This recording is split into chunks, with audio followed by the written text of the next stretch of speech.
Hey everybody, Scott here with Voak Homes at Pacific Sotheby's International Realty in San Diego. It's March 4th and it's time to take a look at San Diego's real estate market through February. Before I start, if you like this type of update, please hit a like and subscribe. We also have another playlist on this channel that's tracking some development projects. So if you're interested in real estate investing and development, you can subscribe to that, and I'll leave a link in the bottom to that playlist also. So at the risk of ruining the surprise, I'm going to say the word of the month for San Diego's real estate was resilient. Let's take a look.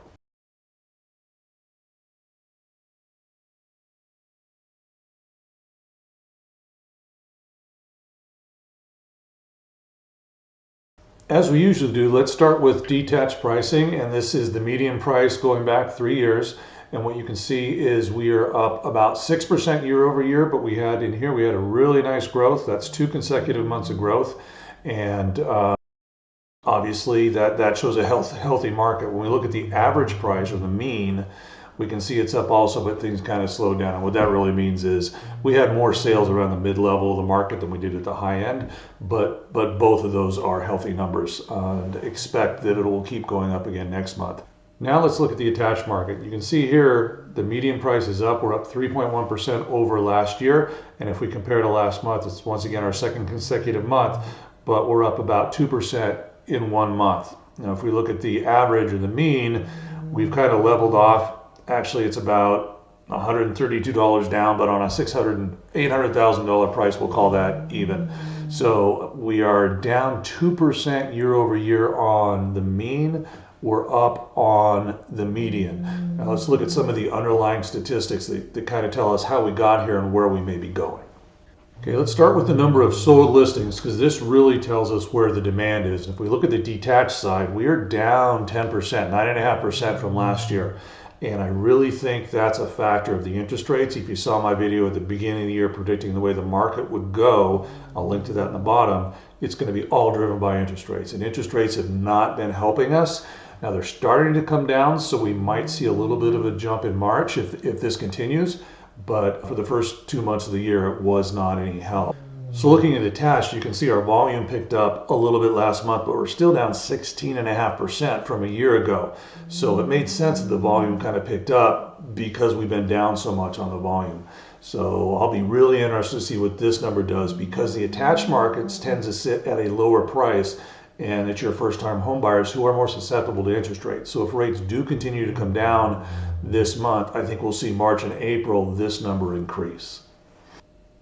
So here's a good sign that things may actually pick up in terms of demand. This is the number of pending sales at the end of the month. And if we look at the detached, we can see it's actually even with last year. So even though sales are down, the pendings are even, which means we're picking up a little bit of steam.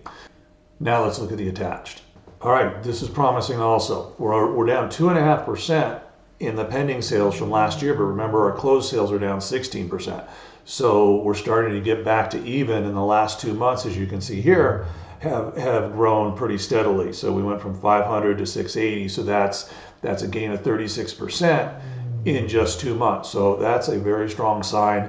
So it looks like we may have some demand building, and we may see that in the number of sales. We would probably see a little bit of a price increase also. But let's see what's happening to the supply. We've seen the demand's picking up. Let's take a look at the supply. Okay, I've shortened this to a 1-year graph just basically because if you remember from my last video, the MLS has some real big glitches. About 2.5 years ago, they did some changes, and we've got a spike where it looks like inventory doubled 1 month, fell in half, doubled again, then fell in half again. So that's just a bunch of noise we don't want to deal with. This is a 1-year look at the active listings, and here's a key sign: they're down. So month over month they went down. We don't usually see them fall in February, but they did.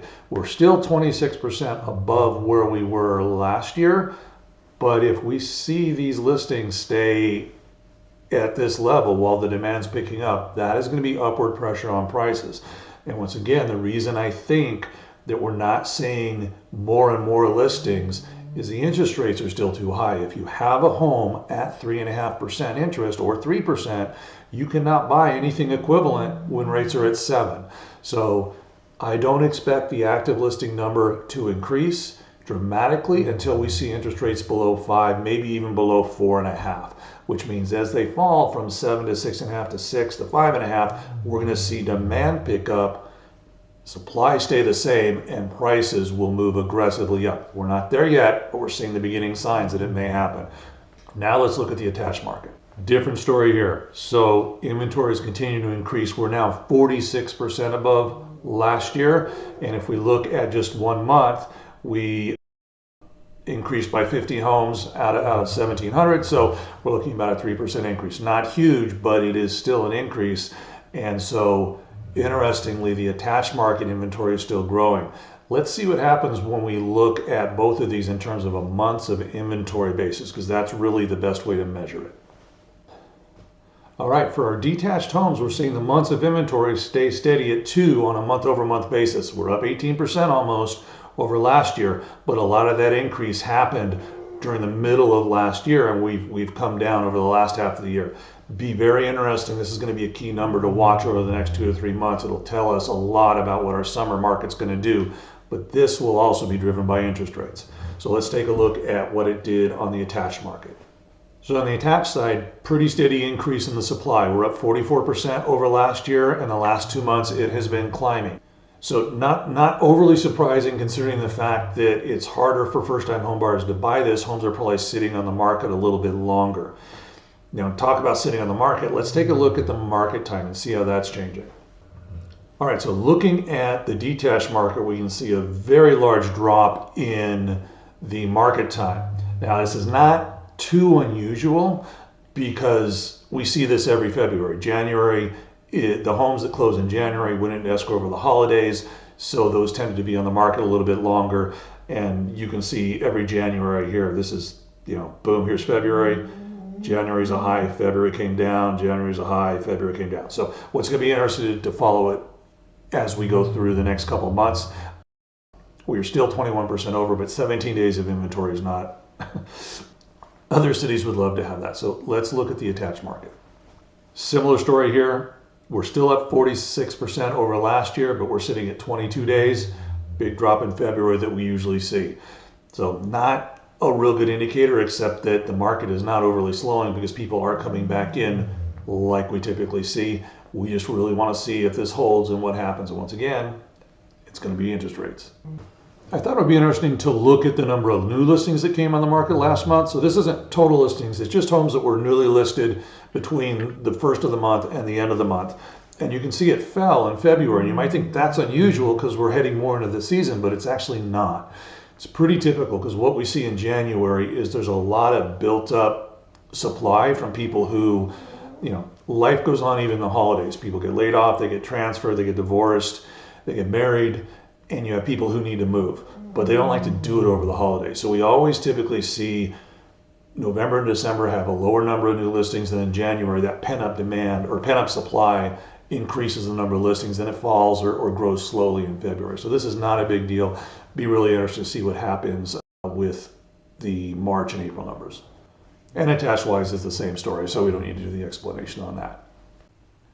Hey everybody, thanks for sticking with it all the way through. I really appreciate it. Hope you learned something. Once again, my word for the month was resilient. I think the market did really well, given everything going on in the economy and the lack of support we got from interest rates.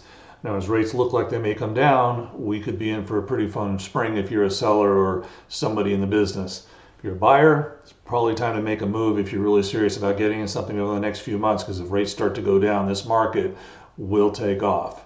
So once again, thank you very much. If you liked it, please give it a like, give it a subscribe. I'm going to stick links to my 2025 prediction down below, as well as a link to the video we did on the development side on how construction loan works. So if you're interested in either of those, just check down below. If you have any comments, I'll do my best to answer. Thanks a lot. Till next month. Be good.